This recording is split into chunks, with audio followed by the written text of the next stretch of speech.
The works of Flavius Josephus. Book 20. Containing the interval of 22 years. From Fadus the procurator to Florus. Chapter 1. A sedition of the Philadelphians against the Jews, and also concerning the vestments of the high priest. 1. Upon the death of King Agrippa, which we have related in the foregoing book, Claudius Caesar sent Cassius Longinus as successor to Marcus, out of regard to the memory of King Agrippa, who had often desired of him by letters, while he was alive, that he would not suffer Marcus to be any longer president of Syria. But Fadus, as soon as he was come procurator into Judea, found quarrelsome doings between the Jews that dwelt in Perea, and the people of Philadelphia, about their borders, at a village called Mia, that was filled with men of a warlike temper. For the Jews of Perea had taken up arms without the consent of their principal men, and had destroyed many of the Philadelphians. When Fadus was informed of this procedure, it provoked him very much that they had not left the determination of the matter to him, if they thought that the Philadelphians had done them any wrong, but had rashly taken up arms against them.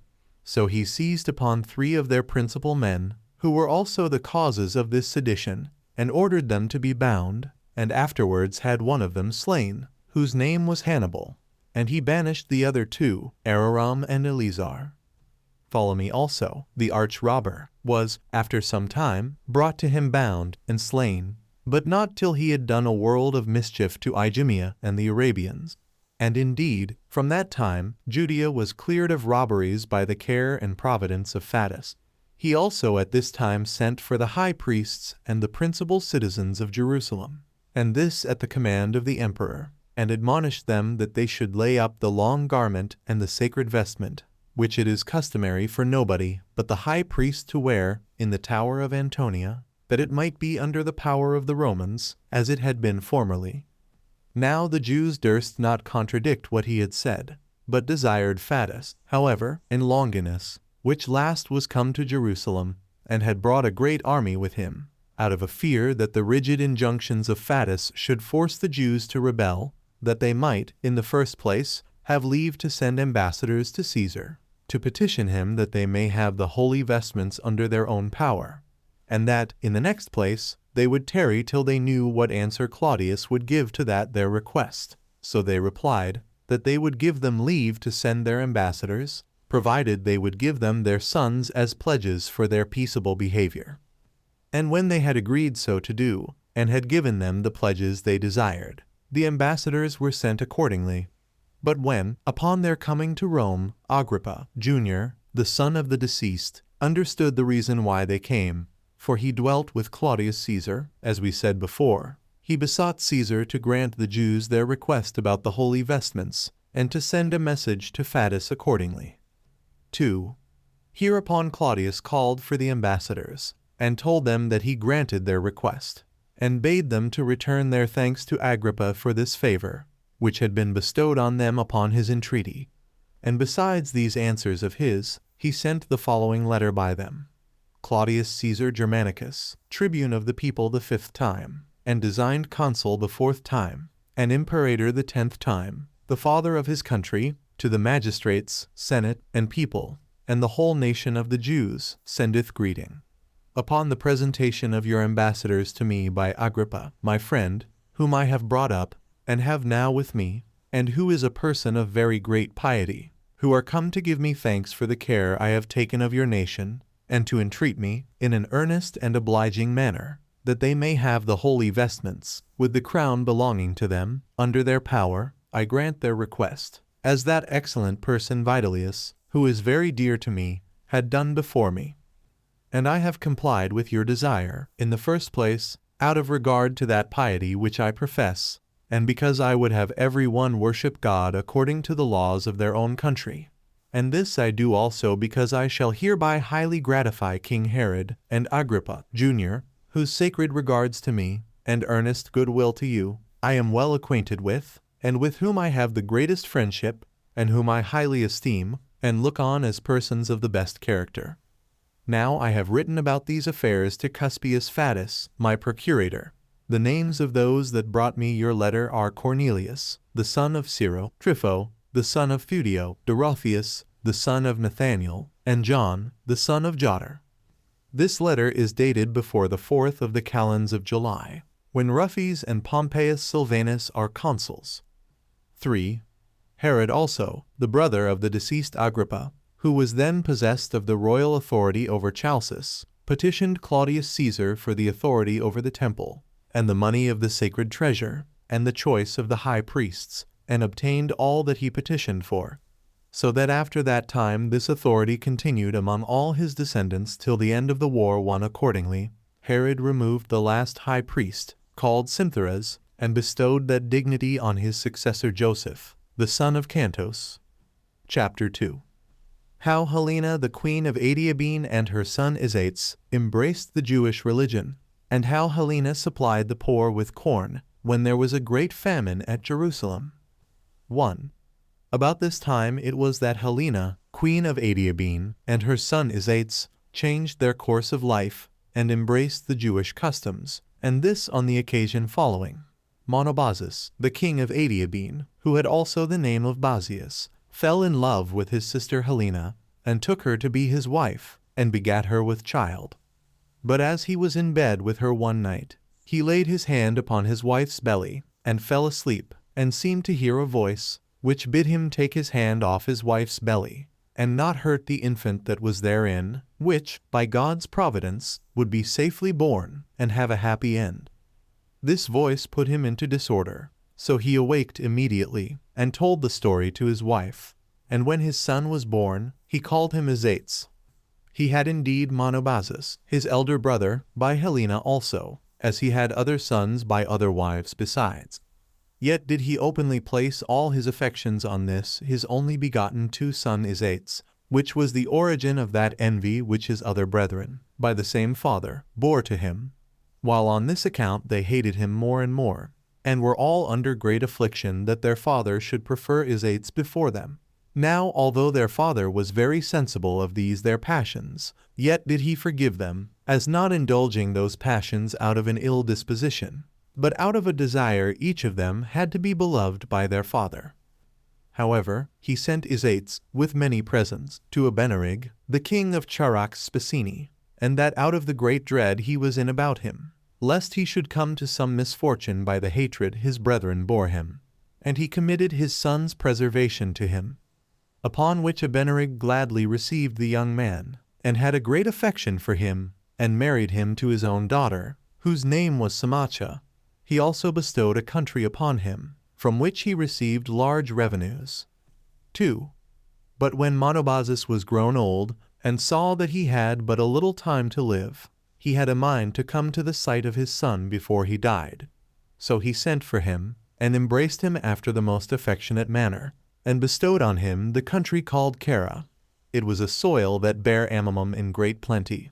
There are also in it the remains of that ark, wherein it is related that Noah escaped the deluge, and where they are still shown to such as are desirous to see them.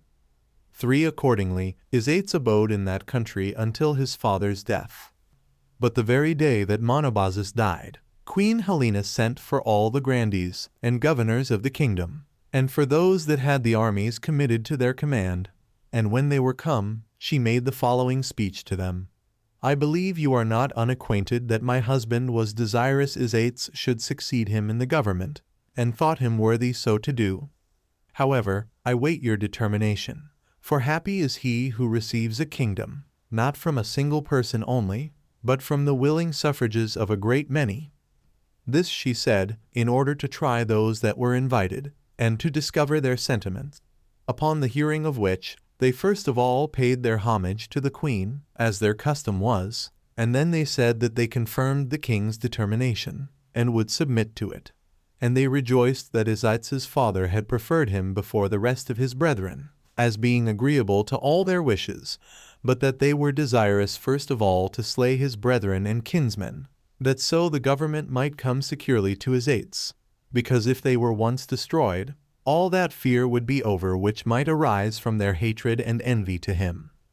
Helena replied to this, that she returned them her thanks for their kindness to herself and to Isaetes, but desired that they would however defer the execution of this slaughter of Isaetes' brethren till he should be there himself, and give his approbation to it. So since these men had not prevailed with her, when they advised her to slay them, they exhorted her at least to keep them in bonds till he should come, and that for their own security. They also gave her counsel to set up someone whom she could put the greatest trust in, as a governor of the kingdom in the meantime. So Queen Helena complied with this counsel of theirs, and set up Monobazus, the eldest son, to be king, and put the diadem upon his head, and gave him his father's ring, with its signet, as also the ornament which they call Sampser, and exhorted him to administer the affairs of the kingdom till his brother should come, who came suddenly upon hearing that his father was dead, and succeeded his brother Monobazus, who resigned up the government to him. 3. Now, during the time Isaetes abode at Charax Spasini, a certain Jewish merchant, whose name was Ananias, got among the women that belonged to the king, and taught them to worship God according to the Jewish religion. He, moreover, by their means, became known to Isaetes, and persuaded him, in like manner, to embrace that religion. He also, at the earnest entreaty of Isaetes, accompanied him when he was sent for by his father to come to Adiabene. It also happened that Helena, about the same time, was instructed by a certain other Jew and went over to them. But when Isaetes had taken the kingdom, and was come to Adiabene, and there saw his brethren and other kinsmen in bonds, he was displeased at it. And as he thought it an instance of impiety either to slay or imprison them, but still thought it a hazardous thing to let them have their liberty, with the remembrance of the injuries that had been offered them, he sent some of them and their children for hostages to Rome, to Claudius Caesar, and sent the others to Artabanus, the king of Parthia, with the like intentions. 4. And when he perceived that his mother was highly pleased with the Jewish customs, he made haste to change, and to embrace them entirely. And as he supposed that he could not be thoroughly a Jew unless he were circumcised, he was ready to have it done. But when his mother understood what he was about, she endeavored to hinder him from doing it, and said to him that this thing would bring him into danger, and that, as he was a king, he would thereby bring himself into great odium among his subjects, when they should understand that he was so fond of rites that were to them strange and foreign, and that they would never bear to be ruled over by a Jew. This it was that she said to him, and for the present persuaded him to forbear. And when he had related what she had said to Ananias, he confirmed what his mother had said. And when he had also threatened to leave him, unless he complied with him, he went away from him, and said that he was afraid lest such an action being once become public to all, he should himself be in danger of punishment for having been the occasion of it, and having been the king's instructor in actions that were of ill reputation. And he said that he might worship God without being circumcised, even though he did resolve to follow the Jewish law entirely, which worship of God was of a superior nature to circumcision. He added that God would forgive him, though he did not perform the operation, while it was omitted out of necessity, and for fear of his subjects. So the king at that time complied with these persuasions of Ananias. But afterwards, as he had not quite left off his desire of doing this thing, a certain other Jew that came out of Galilee, whose name was Eleazar, and who was esteemed very skillful in the learning of his country, persuaded him to do the thing. For as he entered into his palace to salute him, and found him reading the law of Moses, he said to him, "Thou dost not consider, O king, that thou unjustly breakest the principle of those laws, and art injurious to God himself, by omitting to be circumcised. For thou oughtest not only to read them, but chiefly to practice what they enjoin thee. How long wilt thou continue uncircumcised? But if thou hast not yet read the law about circumcision, and dost not know how great impiety thou art guilty of by neglecting it, read it now." When the king had heard what he said, he delayed the thing no longer, but retired to another room, and sent for a surgeon, and did what he was commanded to do. He then sent for his mother, and Ananias his tutor, and informed them that he had done the thing. Upon which they were presently struck with astonishment and fear, and that to a great degree, lest the thing should be openly discovered and censured, and the king should hazard the loss of his kingdom, while his subjects would not bear to be governed by a man who was so zealous in another religion, and lest they should themselves run some hazard, because they would be supposed the occasion of his so doing. but it was God himself who hindered what they feared from taking effect.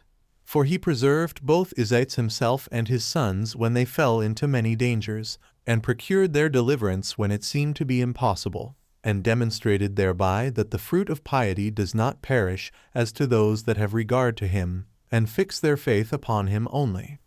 But these events we shall relate hereafter. 5.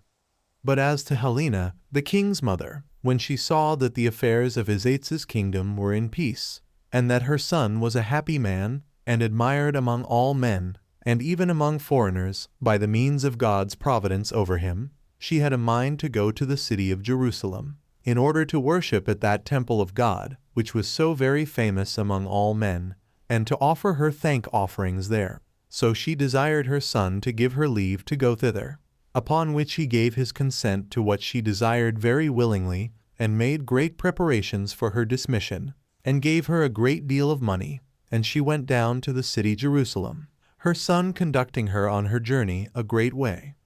Now her coming was of very great advantage to the people of Jerusalem, for whereas a famine did oppress them at that time, and many people died for want of what was necessary to procure food withal, Queen Helena sent some of her servants to Alexandria with money to buy a great quantity of corn, and others of them to Cyprus, to bring a cargo of dried figs. And as soon as they were come back, and had brought those provisions, which was done very quickly, she distributed food to those that were in want of it, and left a most excellent memorial behind her of this benefaction, which she bestowed on our whole nation. And when her son Isaetes was informed of this famine, he sent great sums of money to the principal men in Jerusalem.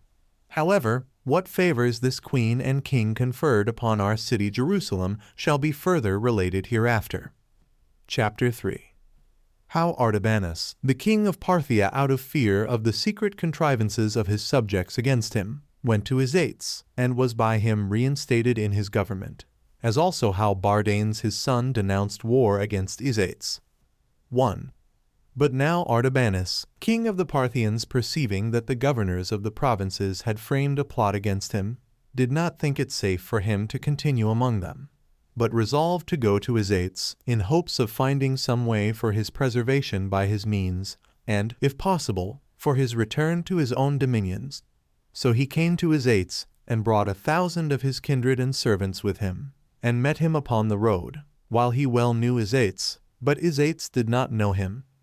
When Artabanus stood near him, and, in the first place, worshipped him, according to the custom, he then said to him, O king, do not thou overlook me thy servant, nor do thou proudly reject the suit I make thee. For as I am reduced to a low estate, by the change of fortune, and of a king am become a private man, I stand in need of thy assistance. Have regard, therefore, unto the uncertainty of fortune, and esteem the care thou shalt take of me to he taken of thyself also. For if I be neglected, and my subjects go off unpunished, many other subjects will become the more insolent towards other kings also. And this speech Artabanus made with tears in his eyes, and with a dejected countenance. Now as soon as Isaetes heard Artabanus's name, and saw him stand as a supplicant before him, he leaped down from his horse immediately, and said to him, Take courage, O king, nor be disturbed at thy present calamity, as if it were incurable, for the change of thy sad condition shall be sudden. For thou shalt find me to be more thy friend and thy assistant than thy hopes can promise thee. For I will either re-establish thee in the kingdom of Parthia, or lose my own. 2. When he had said this, he set Artabanus upon his horse, and followed him on foot, in honor of a king whom he owned as greater than himself, which, when Artabanus saw, he was very uneasy at it, and sware by his present fortune and honor that he would get down from his horse, unless Isaetes would get upon his horse again, and go before him. So he complied with his desire, and leaped upon his horse, and when he had brought him to his royal palace, he showed him all sorts of respect when they sat together, and he gave him the upper place at festivals also, as regarding not his present fortune, but his former dignity, and that upon this consideration also, that the changes of fortune are common to all men. He also wrote to the Parthians, to persuade them to receive Artabanus again, and gave them his right hand and his faith, that he should forget what was past and done, and that he would undertake for this as a mediator between them. Now the Parthians did not themselves refuse to receive him again, but pleaded that it was not now in their power so to do, because they had committed the government to another person who had accepted of it, and whose name was Cinemus, and that they were afraid lest a civil war should arise on this account. When Cinemus understood their intentions, he wrote to Artabanus himself, for he had been brought up by him, and was of a nature good and gentle also, and desired him to put confidence in him, and to come and take his own dominions again. Accordingly, Artabanus trusted him, and returned home, when Cinemus met him, worshipped him, and saluted him as a king, and took the diadem off his own head, and put it on the head of Artabanus. 3. And thus was Artabanus restored to his kingdom again by the means of his aids, when he had lost it by the means of the grandees of the kingdom. Nor was he unmindful of the benefits he had conferred upon him, but rewarded him with such honors as were of the greatest esteem among them. For he gave him leave to wear his tiara upright, 6, and to sleep upon a golden bed, which are privileges and marks of honor peculiar to the kings of Parthia. He also cut off a large and fruitful country from the king of Armenia, and bestowed it upon him. The name of the country is Nisibis, wherein the Macedonians had formerly built that city which they called Antioch of Mygadonla. And these were the honors that were paid Isaetes by the king of the Parthians. 4. But in no long time Artabanus died, and left his kingdom to his son Bardanes.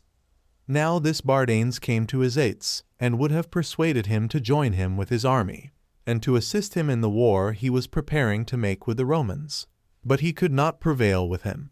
For Isaetes so well knew the strength and good fortune of the Romans, that he took Bardanes to attempt what was impossible to be done, and having besides sent his sons, 5 in number, and they but young also, to learn accurately the language of our nation, together with our learning, as well as he had sent his mother to worship at our temple, as I have said already, was the more backward to a compliance, and restrained Bardanes, telling him perpetually of the great armies and famous actions of the Romans, and thought thereby to terrify him, and desired thereby to hinder him from that expedition. But the Parthian king was provoked at this his behavior, and denounced war immediately against Isaetes. Yet did he gain no advantage by this war, because God cut off all his hopes therein. For the Parthians perceiving Bardanes' intentions, and how he had determined to make war with the Romans, slew him, and gave his kingdom to his brother Gotarzes. He also, in no long time, perished by a plot made against him, and Vologases, his brother, succeeded him, who committed 2 of his provinces to 2 of his brothers by the same father, that of the Medes to the elder, Pacorus, and Armenia to the younger, Tiridates. Chapter 4. How Isaetes was betrayed by his own subjects, and fought against by the Arabians, and how Isaetes, by the providence of God, was delivered out of their hands. 1. Now when the king's brother, Monobazus, and his other kindred, saw how Isaetes, by his piety to God, was become greatly esteemed by all men, they also had a desire to leave the religion of their country, and to embrace the customs of the Jews. But that act of theirs was discovered by Isaetes' subjects. Whereupon the grandees were much displeased, and could not contain their anger at them, but had an intention, when they should find a proper opportunity, to inflict a punishment upon them. Accordingly, they wrote to Albia, king of the Arabians, and promised him great sums of money, if he would make an expedition against their king. And they further promised him, that, on the first onset, they would desert their king, because they were desirous to punish him, by reason of the hatred he had to their religious worship. Then they obliged themselves, by oaths, to be faithful to each other, and desired that he would make haste in this design. The king of Arabia complied with their desires, and brought a great army into the field, and marched against Isaetes. And, in the beginning of the first onset, and before they came to a close fight, those Handes, as if they had a panic terror upon them, all deserted Isaetes, as they had agreed to do, and, turning their backs upon their enemies, ran away. Yet was not Isaetes dismayed at this, but when he understood that the grandees had betrayed him, he also retired into his camp, and made inquiry into the matter. And as soon as he knew who they were that made this conspiracy with the king of Arabia, he cut off those that were found guilty. And renewing the fight on the next day, he slew the greatest part of his enemies, and forced all the rest to betake themselves to flight. He also pursued their king, and drove him into a fortress called Arsemus, and following on the siege vigorously, he took that fortress. And when he had plundered it of all the prey that was in it, which was not small, he returned to Adiabene. Yet did not he take Abia alive, because, when he found himself encompassed on every side, he slew himself. 2. But although the grandees of Adiabene had failed in their first attempt, as being delivered up by God into their king's hands, yet would they not even then be quiet, but wrote again to Vologases, who was then king of Parthia, and desired that he would kill Azates, and set over them some other potentate, who should be of a Parthian family. For they said that they hated their own king for abrogating the laws of their forefathers, and embracing foreign customs. When the king of Parthia heard this, he boldly made war upon Azates, and as he had no just pretense for this war, he sent to him, and demanded back those honorable privileges which had been bestowed on him by his father, and threatened, on his refusal, to make war upon him. Upon hearing of this, Azates was under no small trouble of mind, as thinking it would be a reproach upon him to appear to resign those privileges that had been bestowed upon him out of cowardice. Yet because he knew that though the king of Parthia should receive back those honors, yet would he not be quiet, he resolved to commit himself to God, his protector, in the present danger he was in of his life. And as he esteemed him to be his principal assistant, he entrusted his children and his wives to a very strong fortress, and laid up his corn in his citadels, and set the hay and the grass on fire. And when he had thus put things in order, as well as he could, he awaited the coming of the enemy. And when the king of Parthia was come, with a great army of footmen and horsemen, which he did sooner than was expected, for he marched in great haste, and had cast up a bank at the river that parted Adiabene from Media, Azates also pitched his camp not far off, having with him 6,000 horsemen. But there came a messenger to Azates, sent by the king of Parthia, who told him how large his dominions were, as reaching from the river Euphrates to Bactria, and enumerated that king's subjects. He also threatened him that he should be punished, as a person ungrateful to his lords, and said that the God whom he worshipped could not deliver him out of the king's hands. When the messenger had delivered this his message, Azates replied that he knew the king of Parthia's power was much greater than his own, but that he knew also that God was much more powerful than all men. And when he had returned him this answer, he betook himself to make supplication to God, and threw himself upon the ground, and put ashes upon his head, in testimony of his confusion, and fasted, together with his wives and children. 7. Then he called upon God, and said, O Lord and Governor, if I have not in vain committed myself to thy goodness, but have justly determined that thou only art the Lord and principal of all beings, come now to my assistance, and defend me from my enemies, not only on my own account, but on account of their insolent behavior with regard to thy power, while they have not feared to lift up their proud and arrogant tongue against thee. Thus did he lament and bemoan himself, with tears in his eyes, whereupon God heard his prayer, and immediately that very night Vologases received letters, the contents of which were these, that a great band of Dah and Saxi, despising him, now he was gone so long a journey from home, had made an expedition, and laid Parthia waste, so that he was forced to retire back, without doing anything. And thus it was that Azates escaped the threatenings of the Parthians, by the providence of God. 3. It was not long ere Azates died, when he had completed 55 years of his life, and had ruled his kingdom 24 years. He left behind him 24 sons and 24 daughters. However, he gave order that his brother Monobazus should succeed in the government, thereby requiting him, because, while he was himself absent after their father's death, he had faithfully preserved the government for him. But when Helena, his mother, heard of her son's death, she was in great heaviness, as was but natural, upon her loss of such a most dutiful son. Yet was it a comfort to her that she heard the succession came to her eldest son. Accordingly, she went to him in haste, And when she was come into Adiabene, she did not long outlive her son Isaetes. But Monobazus sent her bones, as well as those of Isaetes, his brother, to Jerusalem, and gave order that they should be buried at the pyramids 8 which their mother had erected. They were 3 in number, and distant no more than 3 furlongs from the city Jerusalem.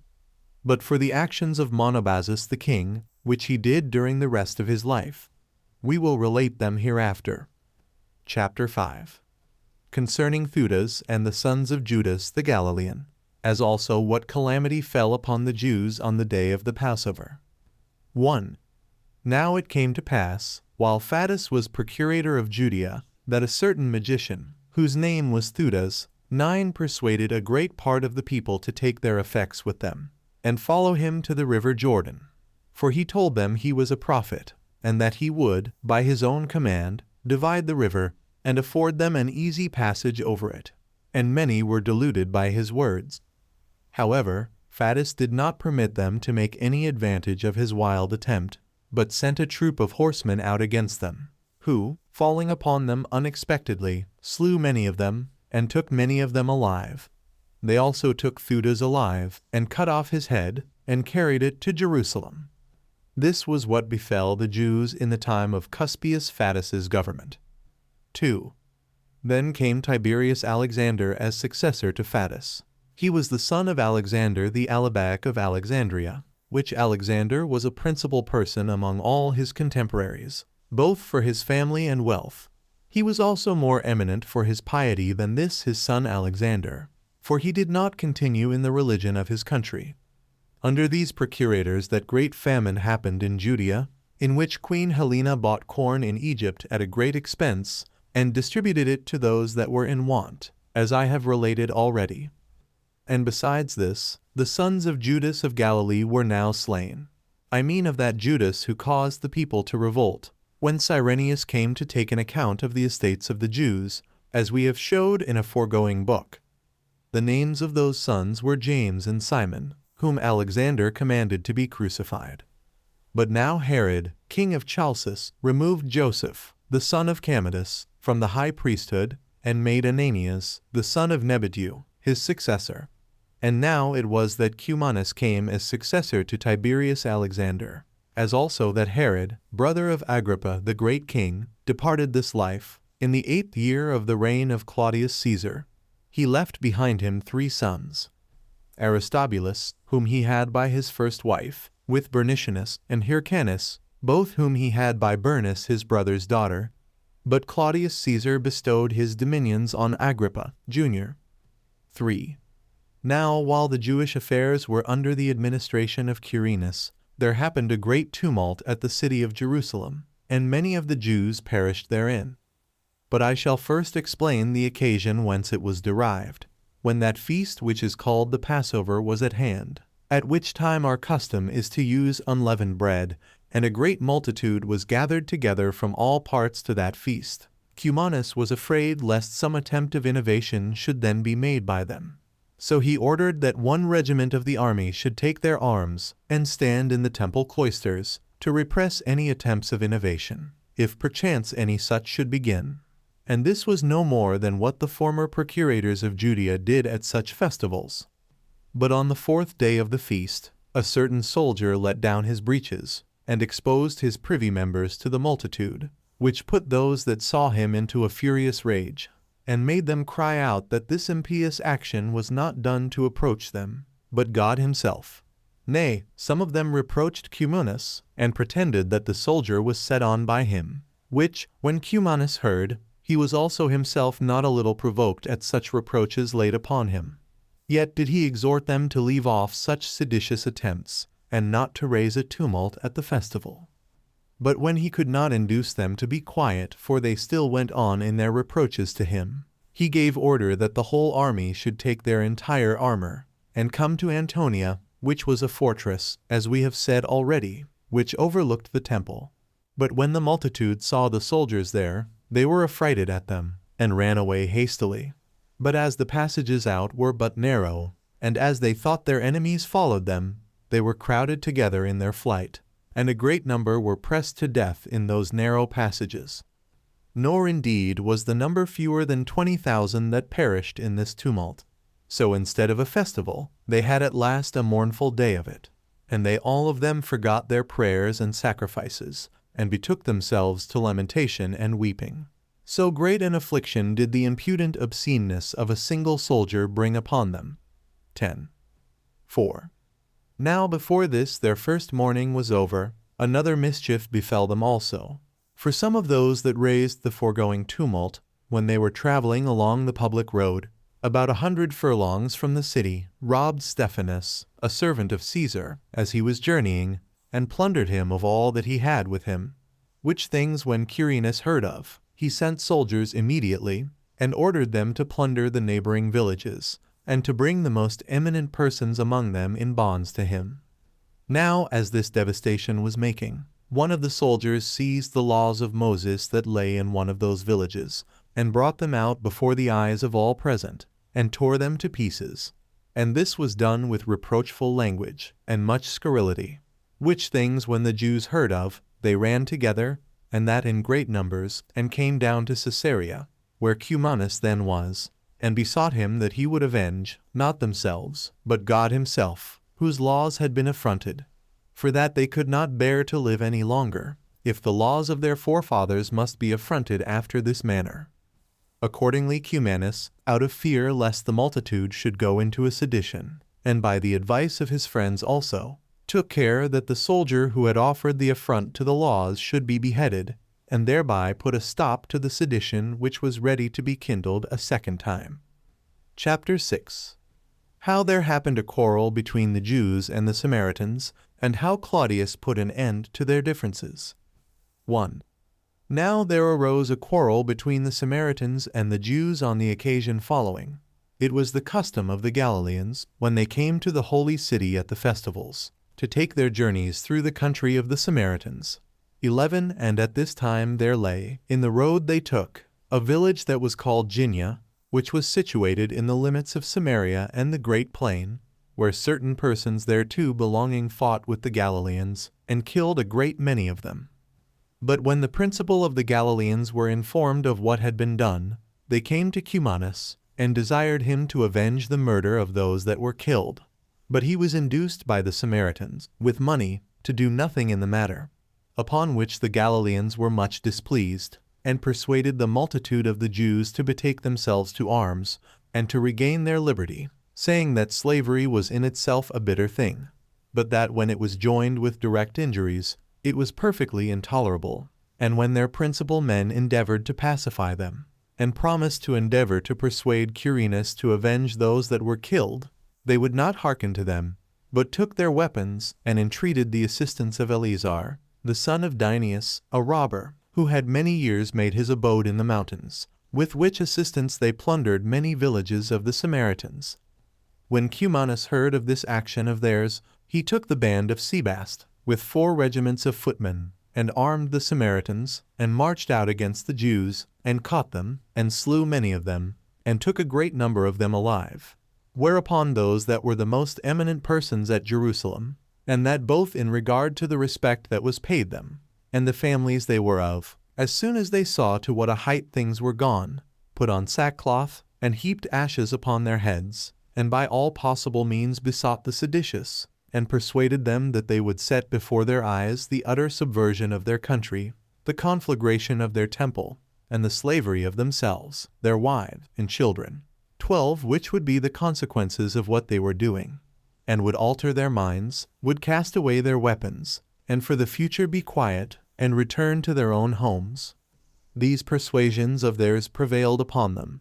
So the people dispersed themselves, and the robbers went away again to their places of strength. And after this time all Judea was overrun with robberies. 2. But the principal of the Samaritans went to Ammidius Quadratus, the president of Syria, who at that time was at Tyre, and accused the Jews of setting their villages on fire, and plundering them, and said withal, that they were not so much displeased at what they had suffered, as they were at the contempt thereby showed the Romans, while if they had received any injury, they ought to have made them the judges of what had been done, and not presently to make such devastation, as if they had not the Romans for their governors. on which account they came to him, in order to obtain that vengeance they wanted. This was the accusation which the Samaritans brought against the Jews. But the Jews affirmed that the Samaritans were the authors of this tumult and fighting, and that, in the first place, Cumanus had been corrupted by their gifts, and passed over the murder of those that were slain in silence. Which allegations when Quadratus heard, he put off the hearing of the cause, and promised that he would give sentence when he should come into Judea, and should have a more exact knowledge of the truth of that matter. So these men went away without success. Yet was it not long ere Quadratus came to Samaria, where, upon hearing the cause, he supposed that the Samaritans were the authors of that disturbance. But when he was informed that certain of the Jews were making innovations, he ordered those to be crucified whom Cumanus had taken captives. From whence he came to a certain village called Lydda, which was not less than a city in largeness, and there heard the Samaritan cause a second time before his tribunal.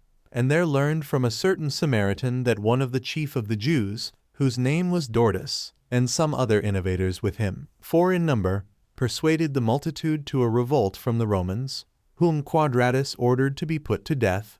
But still he sent away Ananias the high priest, and Ananus the commander of the temple, in bonds to Rome, to give an account of what they had done to Claudius Caesar. He also ordered the principal men, both of the Samaritans and of the Jews, as also Cumanus the procurator, and Sire the tribune, to go to Italy to the emperor, that he might hear their cause, and determine their differences one with another.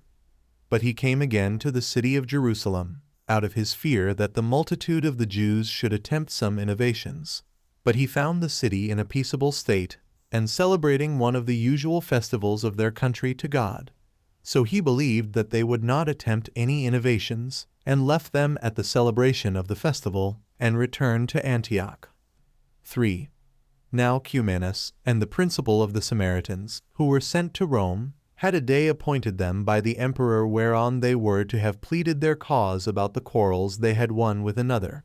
But now Caesar's freedmen and his friends were very zealous on the behalf of Cumanus and the Samaritans, and they had prevailed over the Jews, unless Agrippa, Jr., who was then at Rome, had seen the principle of the Jews hard set, and had earnestly entreated Agrippina, the emperor's wife, to persuade her husband to hear the cause, so as was agreeable to his justice, and to condemn those to be punished who were really the authors of this revolt from the Roman government. Whereupon Claudius was so well disposed beforehand, that when he had heard the cause, and found that the Samaritans had been the ringleaders in those mischievous doings, he gave order that those who came up to him should be slain, and that Quirinus should be banished. He also gave order that Celer the tribune should be carried back to Jerusalem, and should be drawn through the city in the sight of all the people, and then should be slain. Chapter 7. Felix is made procurator of Judea, as also concerning Agrippa, Jr. and his sisters. 1. So Claudius sent Felix, the brother of Pallas, to take care of the affairs of Judea. And when he had already completed the 12th year of his reign, he bestowed upon Agrippa the tetrarchy of Philip and Batanea, and added thereto Trachonites, with Abila, which last had been the tetrarchy of Lysanias, but he took from him Chalcis, when he had been governor thereof 4 years. And when Agrippa had received these countries as the gift of Caesar, he gave his sister Drusilla in marriage to Azazus, king of Emesa, upon his consent to be circumcised. For Epiphanes, the son of King Antiochus, had refused to marry her, because, after he had promised her father formerly to come over to the Jewish religion, he would not now perform that promise.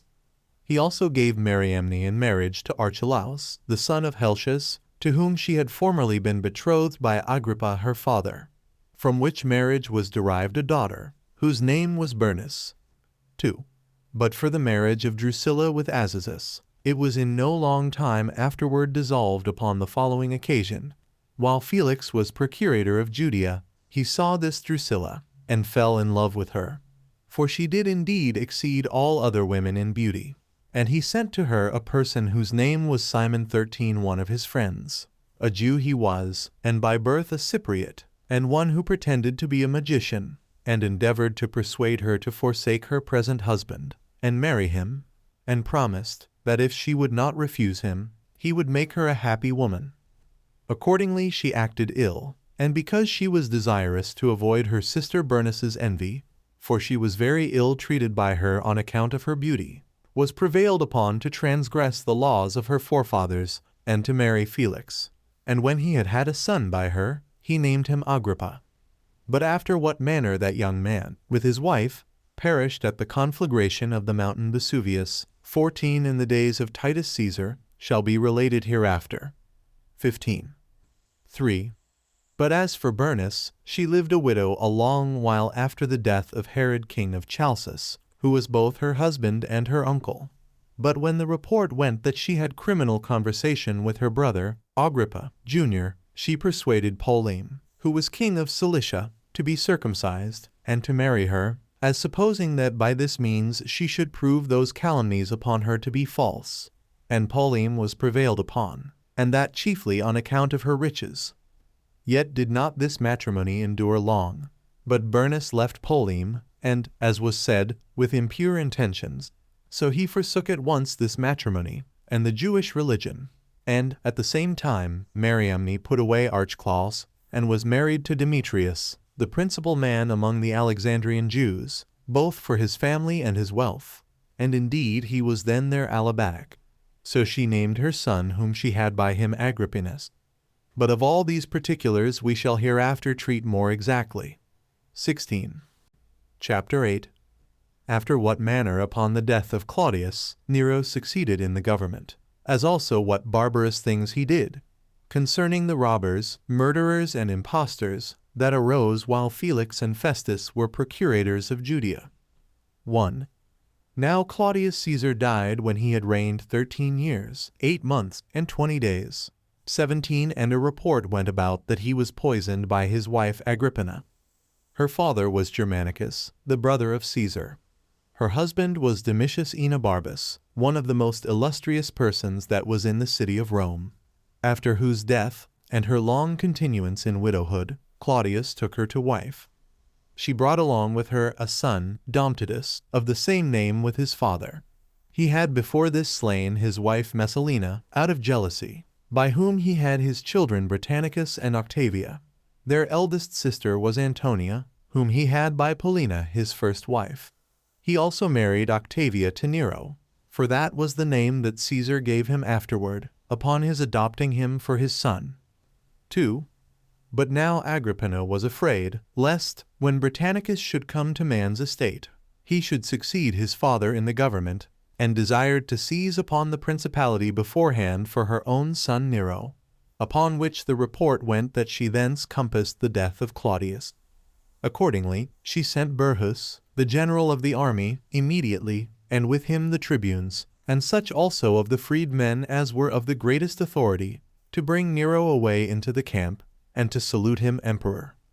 And when Nero had thus obtained the government, he got Britannicus to be so poisoned, that the multitude should not perceive it, although he publicly put his own mother to death not long afterward, making her this requital, not only for being born of her, but for bringing it so about by her contrivances that he obtained the Roman Empire.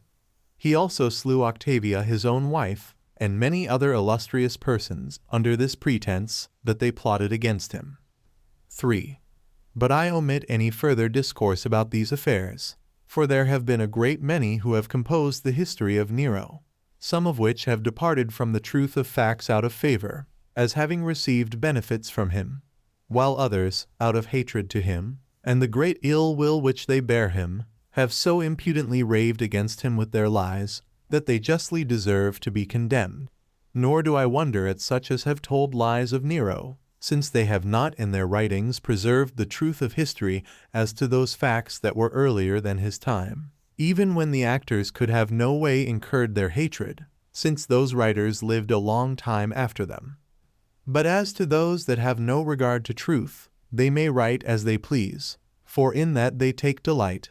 But as to ourselves, who have made truth our direct aim, we shall briefly touch upon what only belongs remotely to this undertaking, but shall relate what have happened to us Jews with great accuracy, and shall not grudge our pains in giving an account both of the calamities we have suffered, and of the crimes we have been guilty of. I will now therefore return to the relation of our own affairs. 4. For in the first year of the reign of Nero, upon the death of Azizus, king of Emesa, Somus, his brother, succeeded in his kingdom, and Aristobulus, the son of Herod, king of Chalcis, was entrusted by Nero with the government of the Lesser Armenia. Caesar also bestowed on Agrippa a certain part of Galilee, Tiberias, and Tarichae, 18, and ordered them to submit to his jurisdiction. He gave him also Julias, a city of Perea, with 14 villages that lay about it. 5. Now as for the affairs of the Jews, they grew worse and worse continually, for the country was again filled with robbers and impostors, who deluded the multitude. Yet did Felix catch and put to death many of those impostors every day, together with the robbers. He also caught Eleazar, the son of Dineas, who had gotten together a company of robbers. And this he did by treachery, for he gave him assurance that he should suffer no harm, and thereby persuaded him to come to him. But when he came, he bound him, and sent him to Rome. Felix also bore an ill will to Jonathan, the high priest, because he frequently gave him admonitions about governing the Jewish affairs better than he did, lest he should himself have complaints made of him by the multitude, since he it was who had desired Caesar to send him as procurator of Judea. So Felix contrived a method whereby he might get rid of him, now he was become so continually troublesome to him. For such continual admonitions are grievous to those who are disposed to act unjustly. Wherefore Felix persuaded one of Jonathan's most faithful friends, a citizen of Jerusalem, whose name was Doras, to bring the robbers upon Jonathan, in order to kill him. And this he did by promising to give him a great deal of money for so doing. Doras complied with the proposal, and contrived matters so, that the robbers might murder him after the following manner. Certain of those robbers went up to the city, as if they were going to worship God, while they had daggers under their garments, and by thus mingling themselves among the multitude they slew Jonathan 19, and as this murder was never avenged, the robbers went up with the greatest security at the festivals after this time, and having weapons concealed in like manner as before, and mingling themselves among the multitude, they slew certain of their own enemies, and were subservient to other men for money, and slew others, not only in remote parts of the city, but in the temple itself also. For they had the boldness to murder men there, without thinking of the impiety of which they were guilty.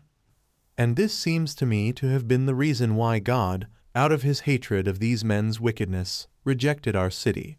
And as for the temple, he no longer esteemed it sufficiently pure for him to inhabit therein, but brought the Romans upon us, and threw a fire upon the city to purge it, and brought upon us, our wives and children, slavery, as desirous to make us wiser by our calamities. 6. These works, that were done by the robbers, filled the city with all sorts of impiety. And now these impostors and deceivers persuaded the multitude to follow them into the wilderness, and pretended that they would exhibit manifest wonders and signs that should be performed by the providence of God. And many that were prevailed on by them suffered the punishments of their folly, for Felix brought them back, and then punished them. Moreover, there came out of Egypt 20 about this time to Jerusalem one that said he was a prophet, and advised the multitude of the common people to go along with him to the Mount of Olives, as it was called, which lay over against the city, and at the distance of 5 furlongs. He said further, that he would show them from hence how, at his command, the walls of Jerusalem would fall down, and he promised them that he would procure them an entrance into the city through those walls, when they were fallen down. Now when Felix was informed of these things, he ordered his soldiers to take their weapons, and came against them with a great number of horsemen and footmen from Jerusalem, and attacked the Egyptian and the people that were with him. He also slew 400 of them, and took 200 alive. But the Egyptian himself escaped out of the fight, but did not appear any more. And again the robbers stirred up the people to make war with the Romans, and said they ought not to obey them at all. And when any persons would not comply with them, they set fire to their villages, and plundered them. 7. And now it was that a great sedition arose between the Jews that inhabited Caesarea, and the Syrians who dwelt there also, concerning their equal right to the privileges belonging to citizens. For the Jews claimed the preeminence, because Herod their king was the builder of Caesarea, and because he was by birth a Jew. Now the Syrians did not deny what was alleged about Herod, but they said that Caesarea was formerly called Strato's Tower, and that then there was not one Jewish inhabitant. When the presidents of that country heard of these disorders, they caught the authors of them on both sides, and tormented them with stripes, and by that means put a stop to the disturbance for a time. But the Jewish citizens, depending on their wealth, and on that account despising the Syrians, reproached them again, and hoped to provoke them by such reproaches. However, the Syrians, though they were inferior in wealth, yet valuing themselves highly on this account, that the greatest part of the Roman soldiers that were there were either of Caesarea or Sebast, they also for some time used reproachful language to the Jews also. And thus it was, till at length they came to throwing stones at one another, and several were wounded, and fell on both sides, though still the Jews were the conquerors. But when Felix saw that this quarrel was become a kind of war, he came upon them on the sudden, and desired the Jews to desist. And when they refused so to do, he armed his soldiers, and sent them out upon them, and slew many of them, and took more of them alive, and permitted his soldiers to plunder some of the houses of the citizens, which were full of riches.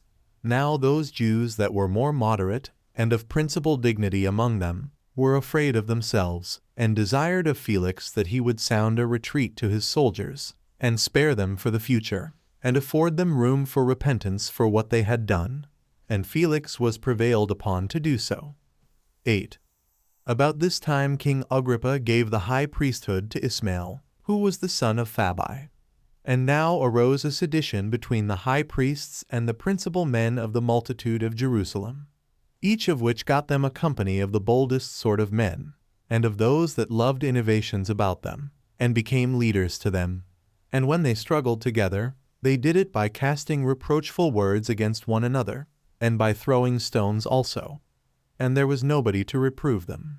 But these disorders were done after a licentious manner in the city, as if it had no government over it. And such was the impudence 21 and boldness that had seized on the high priests, that they had the hardiness to send their servants into the threshing floors, to take away those tithes that were due to the priests, insomuch that it so fell out that the poorest sort of the priests died for want.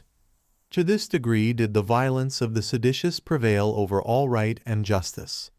9.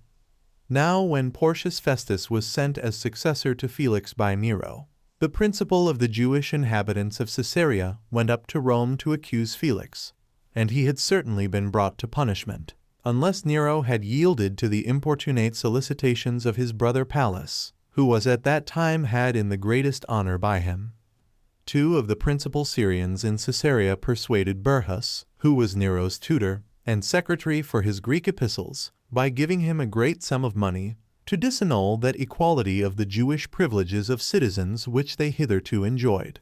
So Burrhus, by his solicitations, obtained leave of the emperor that an epistle should be written to that purpose. This epistle became the occasion of the following miseries that befell our nation. For when the Jews of Caesarea were informed of the contents of this epistle to the Syrians, they were more disorderly than before, till a war was kindled. 10. Upon Festus's coming into Judea, it happened that Judea was afflicted by the robbers, while all the villages were set on fire and plundered by them. And then it was that the Sicarii, as they were called, who were robbers, grew numerous. They made use of small swords, not much different in length from the Persian asinaki, but somewhat crooked, and like the Roman sicci, or sickles, as they were called. And from these weapons these robbers got their denomination. And with these weapons they slew a great many. For they mingled themselves among the multitude at their festivals, when they were come up in crowds from all parts to the city to worship God, as we said before, and easily slew those that they had a mind to slay. They also came frequently upon the villages belonging to their enemies, with their weapons, and plundered them, and set them on fire. So Festus sent forces, both horsemen and footmen, to fall upon those that had been seduced by a certain impostor, who promised them deliverance and freedom from the miseries they were under, if they would but follow him as far as the wilderness. Accordingly, those forces that were sent destroyed both him that had deluded them, and those that were his followers also.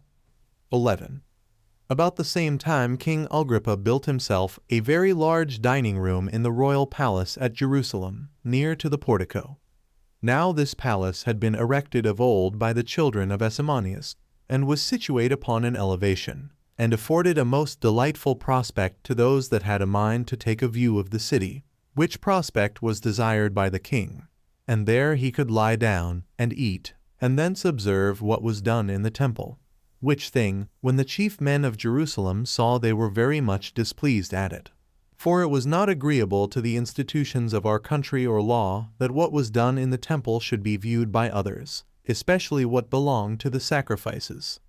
They therefore erected a wall upon the uppermost building, which belonged to the inner court of the temple towards the west, which wall, when it was built, did not only intercept the prospect of the dining room in the palace, but also of the western cloisters that belonged to the outer court of the temple also, where it was that the Romans kept guards for the temple at the festivals.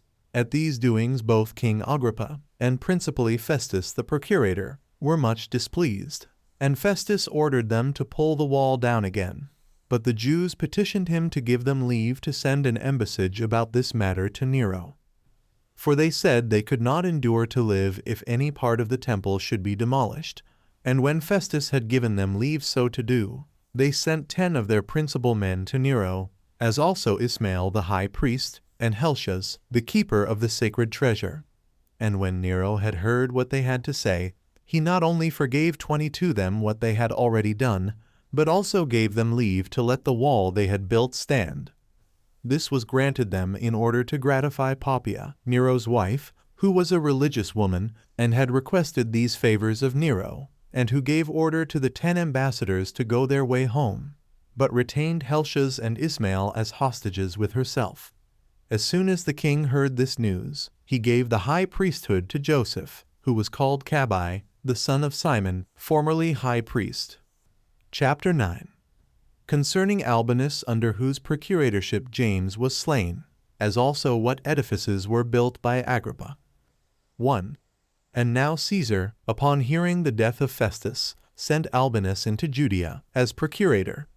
But the king deprived Joseph of the high priesthood, and bestowed the succession to that dignity on the son of Ananus, who was also himself called Ananus. Now the report goes that this eldest Ananus proved a most fortunate man, for he had 5 sons who had all performed the office of a high priest to God, and who had himself enjoyed that dignity a long time formerly, which had never happened to any other of our high priests. But this younger Ananus, who, as we have told you already, took the high priesthood, was a bold man in his temper, and very insolent. He was also of the sect of the Sadducees, 23, who are very rigid in judging offenders, above all the rest of the Jews, as we have already observed. When, therefore, Ananus was of this disposition, he thought he had now a proper opportunity to exercise his authority.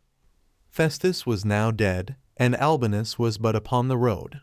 So he assembled the Sanhedrim of judges, and brought before them the brother of Jesus, who was called Christ, whose name was James, and some others, or some of his companions.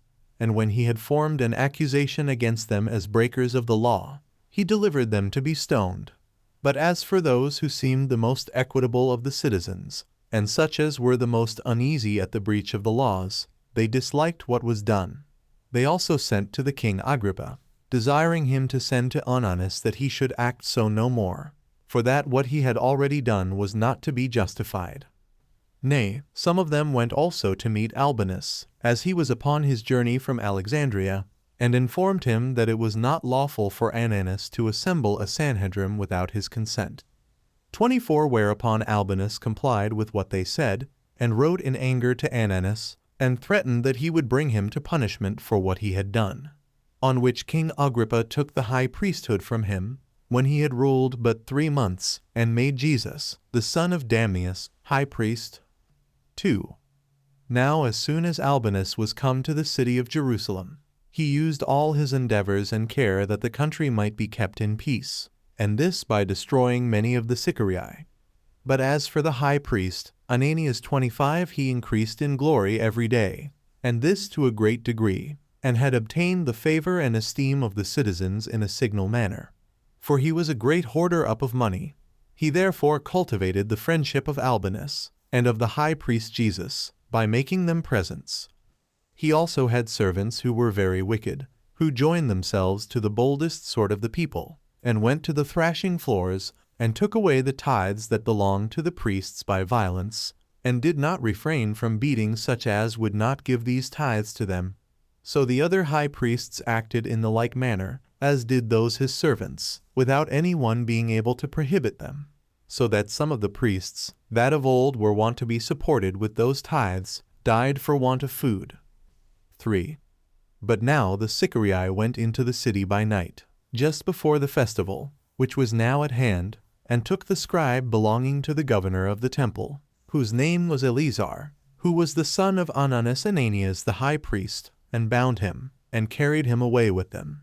After which they sent to Ananias, and said that they would send the scribe to him, if he would persuade Albinus to release 10 of those prisoners which he had caught of their party.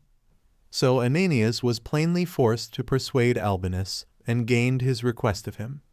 This was the beginning of greater calamities, for the robbers perpetually contrived to catch some of Ananias's servants, and when they had taken them alive, they would not let them go, till they thereby recovered some of their own Sicarii. And as they were again become no small number, they grew bold, and were a great affliction to the whole country. 4. About this time it was that King Agrippa built Caesarea Philippi larger than it was before, and, in honor of Nero, named it Neronlas. And when he had built a theater at Berytus, with vast expenses, he bestowed on them shows, to be exhibited every year, and spent therein many 10,000 drachmae. He also gave the people a largess of corn, and distributed oil among them, and adorned the entire city with statues of his own donation, and with original images made by ancient hands. Nay, he almost transferred all that was most ornamental in his own kingdom thither. This made him more than ordinarily hated by his subjects, because he took those things away that belonged to them to adorn a foreign city. And now Jesus, the son of Gamaliel, became the successor of Jesus, the son of Damnius, in the high priesthood, which the king had taken from the other. On which account a sedition arose between the high priests, with regard to one another. For they got together bodies of the boldest sort of the people, and frequently came, from reproaches, to throwing of stones at each other. But Ananias was too hard for the rest, by his riches, which enabled him to gain those that were most ready to receive. Costobarus also, and Saulus, did themselves get together a multitude of wicked wretches, and this because they were of the royal family, and so they obtained favor among them, because of their kindred to Agrippa. But still they used violence with the people, and were very ready to plunder those that were weaker than themselves. And from that time it principally came to pass that our city was greatly disordered, and that all things grew worse and worse among us. 5. But when Albinus heard that Gessius Florus was coming to succeed him, he was desirous to appear to do somewhat that might be grateful to the people of Jerusalem. So he brought out all those prisoners who seemed to him to be most plainly worthy of death, and ordered them to be put to death accordingly. But as to those who had been put into prison on some trifling occasions, he took money of them, and dismissed them, by which means the prisons were indeed emptied, but the country was filled with robbers. 6. Now as many of the Levites, 26, which is a tribe of ours, as were singers of hymns, persuaded the king to assemble a Sanhedrim, and to give them leave to wear linen garments, as well as the priests, for they said that this would be a work worthy the times of his government, that he might have a memorial of such a novelty, as being his doing. Nor did they fail of obtaining their desire. For the king, with the suffrages of those that came into the Sanhedrim, granted the singers of hymns this privilege, that they might lay aside their former garments, and wear such a linen one as they desired. And as a part of this tribe ministered in the temple, he also permitted them to learn those hymns as they had besought him for. Now all this was contrary to the laws of our country, which, whenever they have been transgressed, we have never been able to avoid the punishment of such transgressions. 7. And now it was that the temple was finished, So when the people saw that the workmen were unemployed, who were above 18,000, and that they, receiving no wages, were in want because they had earned their bread by their labors about the temple, and while they were unwilling to keep by them the treasures that were there deposited, out of fear of their being carried away by the Romans, and while they had a regard to the making provision for the workmen, they had a mind to expend these treasures upon them. For if any one of them did but labor for a single hour, he received his pay immediately. So they persuaded him to rebuild the eastern cloisters. These cloisters belonged to the outer court, and were situated in a deep valley, and had walls that reached 400 cubits in length, and were built of square and very white stones, the length of each of which stones was 20 cubits, and their height 6 cubits. This was the work of King Solomon, 27, who first of all built the entire temple. But King Agrippa, who had the care of the temple committed to him by Claudius Caesar, considering that it is easy to demolish any building, but hard to build it up again, and that it was particularly hard to do it to these cloisters, which would require a considerable time and great sums of money, he denied the petitioners their request about that matter. But he did not obstruct them when they desired the city might be paved with white stone. He also deprived Jesus, the son of Gamaliel, of the high priesthood, and gave it to Matthias, the son of Theophilus, under whom the Jews' war with the Romans took its beginning. Chapter 10. An enumeration of the high priests. 1. And now I think it proper and agreeable to this history to give an account of our high priests, how they began, who those are which are capable of that dignity, and how many of them there had been at the end of the war. In the first place, therefore, history informs us that Aaron, the brother of Moses, officiated to God as a high priest, and that, after his death, his sons succeeded him immediately, and that this dignity hath been continued down from them all to their posterity. Whence it is a custom of our country, that no one should take the high priesthood of God, but he who is of the blood of Aaron, while every one that is of another stock, though he were a king, can never obtain that high priesthood. Accordingly, the number of all the high priests from Aaron, of whom we have spoken already, as of the first of them, until Phanes, who was made high priest during the war by the seditious, was 83, of whom 13 officiated as high priests in the wilderness from the days of Moses, while the tabernacle was standing, until the people came into Judea, when King Solomon erected the temple to God. For at the first they held the high priesthood till the end of their life, although afterward they had successors while they were alive. Now these 13, who were the descendants of 2 of the sons of Aaron, received this dignity by succession, one after another. For their form of government was an aristocracy, and after that a monarchy, and in the third place the government was regal. Now the number of years during the rule of these 13, from the day when our fathers departed out of Egypt, under Moses their leader, until the building of that temple which King Solomon erected at Jerusalem, were 612. After those 13 high priests, 18 took the high priesthood at Jerusalem, one in succession to another, from the days of King Solomon, until Nebuchadnezzar, king of Babylon, made an expedition against that city, and burnt the temple, and removed our nation into Babylon, and then took Josedek, the high priest, captive. The times of these high priests were 466 years, 6 months, and 10 days, while the Jews were still under the regal government. But after the term of 70 years' captivity under the Babylonians, Cyrus, king of Persia, sent the Jews from Babylon to their own land again, and gave them leave to rebuild their temple. At which time Jesus, the son of Josedek, took the high priesthood over the captives when they were returned home. Now he and his posterity, who were in all 15, until King Antiochus Eupator, were under a democratical government for 414 years. And then the forementioned Antiochus, and Lysias the general of his army, deprived Onias, who was also called Menelaus, of the high priesthood, and slew him at Berea, and driving away the son of Onias the third, put Eamus into the place of the high priest, one that was indeed of the stock of Aaron, but not of that family of Onias.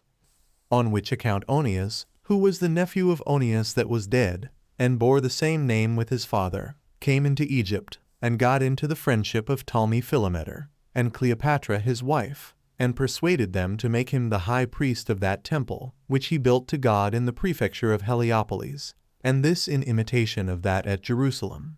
But as for that temple which was built in Egypt, we have spoken of it frequently already. Now when Josephus had retained the priesthood 3 years, he died, and there was no one that succeeded him. But the city continued 7 years without a high priest. But then the posterity of the sons of Asamoneus, who had the government of the nation conferred upon them, when they had beaten the Macedonians in war, appointed Jonathan to be their high priest, who ruled over them 7 years. And when he had been slain by the treacherous contrivance of Trypho, as we have related somewhere, Simon his brother took the high priesthood. And when he was destroyed at a feast by the treachery of his son-in-law, his own son, whose name was Hyrcanus, succeeded him, after he had held the high priesthood 1 year longer than his brother.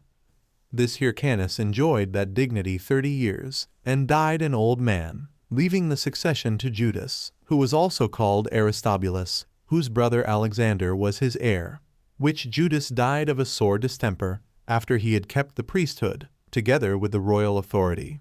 For this Judas was the first that put on his head a diadem for 1 year. And when Alexander had been both king and high priest 27 years, he departed this life, and permitted his wife Alexandra to appoint him that should he high priest. So she gave the high priesthood to Hyrcanus, but retained the kingdom herself 9 years, and then departed this life. The like duration, and no longer did her son Hyrcanus enjoy the high priesthood. For after her death his brother Aristobulus fought against him, and beat him, and deprived him of his principality. And he did himself both reign, and perform the office of high priest to God. But when he had reigned 3 years, and as many months, Pompey came upon him, and not only took the city of Jerusalem by force, but put him and his children in bonds, and sent them to Rome. He also restored the high priesthood to Hyrcanus, and made him governor of the nation, but forbade him to wear a diadem. This Hyrcanus ruled, besides his first 9 years, 24 years more, when Barzapharnes and Pacorus, the generals of the Parthians, passed over Euphrates, and fought with Hyrcanus, and took him alive, and made Antigonus, the son of Aristobulus, king. And when he had reigned 3 years and 3 months, Sosius and Herod besieged him, and took him, when Antony had him brought to Antioch, and slain there. Herod was then made king by the Romans, but did no longer appoint high priests out of the family of Asamoneus, but made certain men to be so that were of no eminent families, but barely of those that were priests, excepting that he gave that dignity to Aristobulus. For when he had made this Aristobulus, the grandson of that Hyrcanus who was then taken by the Parthians, and had taken his sister Mariamne to wife, he thereby aimed to win the goodwill of the people, who had a kind remembrance of Hyrcanus his grandfather. Yet did he afterward, out of his fear lest they should all bend their inclinations to Aristobulus, put him to death, and that by contriving how to have him suffocated as he was swimming at Jericho, as we have already related that matter. But after this man he never entrusted the priesthood to the posterity of the sons of Asamoneus. Archelaus also, Herod's son, did like his father in the appointment of the high priests, as did the Romans also, who took the government over the Jews into their hands afterward. Accordingly, the number of the high priests, from the days of Herod until the day when Titus took the temple and the city, and burnt them, were in all 28. The time also that belonged to them was 107 years. Some of these were the political governors of the people under the reign of Herod, and under the reign of Archelaus his son, although, after their death, the government became an aristocracy, and the high priests were entrusted with a dominion over the nation. And thus much may suffice to be said concerning our high priests. Chapter 11. Concerning Florus the procurator, who necessitated the Jews to take up arms against the Romans, the conclusion. 1. Now Gessius Florus, who was sent as successor to Albinus by Nero, filled Judea with abundance of miseries. He was by birth of the city of Clazamene, and brought along with him his wife Cleopatra, by whose friendship with Poppaea, Nero's wife, he obtained this government, who was no way different from him in wickedness. This Florus was so wicked, and so violent in the use of his authority, that the Jews took Albinus to have been comparatively their benefactor. So excessive were the mischiefs that he brought upon them. For Albinus concealed his wickedness, and was careful that it might not be discovered to all men. But Josias Florus, as though he had been sent on purpose to show his crimes to every body, made a pompous ostentation of them to our nation, as never omitting any sort of violence, nor any unjust sort of punishment. For he was not to be moved by pity, and never was satisfied with any degree of gain that came in his way. Nor had he any more regard to great than to small acquisitions, but became a partner with the robbers themselves. For a great many fell then into that practice without fear, as having him for their security, and depending on him, that he would save them harmless in their particular robberies, so that there were no bounds set to the nation's miseries. But the unhappy Jews, when they were not able to bear the devastations which the robbers made among them, were all under a necessity of leaving their own habitations, and of flying away, as hoping to dwell more easily anywhere else in the world among foreigners than in their own country. And what need I say any more upon this head? Since it was this Florus who necessitated us to take up arms against the Romans, while we thought it better to be destroyed at once than by little and little. Now this war began in the 2nd year of the government of Florus, and the 12th year of the reign of Nero. But then what actions we were forced to do, or what miseries we were enabled to suffer, may be accurately known by such as will peruse those books which I have written about the Jewish war. 2. I shall now, therefore, make an end here of my antiquities, after the conclusion of which events I began to write that account of the war. And these antiquities contain what hath been delivered down to us from the original creation of man, until the 12th year of the reign of Nero, as to what hath befallen the Jews, as well in Egypt as in Syria and in Palestine, and what we have suffered from the Assyrians and Babylonians, and what afflictions the Persians and Macedonians, and after them the Romans, have brought upon us. For I think I may say that I have composed this history with sufficient accuracy in all things. I have attempted to enumerate those high priests that we have had during the interval of 2,000 years. I have also carried down the succession of our kings, and related their actions and political administration, without considerable errors, as also the power of our monarchs, and all according to what is written in our sacred books. For this it was that I promised to do in the beginning of this history, and I am so bold as to say, now I have so completely perfected the work I proposed to myself to do, that no other person, whether he were a Jew or foreigner, had he ever so great an inclination to it, could so accurately deliver these accounts to the Greeks as is done in these books. For those of my own nation freely acknowledge that I far exceed them in the learning belonging to Jews. I have also taken a great deal of pains to obtain the learning of the Greeks, and understand the elements of the Greek language, although I have so long accustomed myself to speak our own tongue, that I cannot pronounce Greek with sufficient exactness. For our nation does not encourage those that learn the languages of many nations, and so adorn their discourses with the smoothness of their periods, because they look upon this sort of accomplishment as common, not only to all sorts of free men, but to as many of the servants as please to learn them. But they give him the testimony of being a wise man who is fully acquainted with our laws, and is able to interpret their meaning. On which account, as there have been many who have done their endeavors with great patience to obtain this learning, there have yet hardly been so many as 2 or 3 that have succeeded therein, who were immediately well rewarded for their pains. 3. And now it will not be perhaps an invidious thing, if I treat briefly of my own family, and of the actions of my own life 28, while there are still living such as can either prove what I say to be false, or can attest that it is true. With which accounts I shall put an end to these antiquities, which are contained in 20 books, and 60,000 verses. And if God permit me, I will briefly run over this war 29, and to add what befell them further to that very day, the 13th of Domitian, or ad 03, is not, that I have observed, taken distinct notice of by anyone, nor do we ever again, with what befell us therein to this very day, which is the 13th year of the reign of Caesar Domitian, and the 56th year of my own life. I have also an intention to write 3 books concerning our Jewish opinions about God and His essence, and about our laws, why, according to them, some things are permitted us to do, and others are prohibited.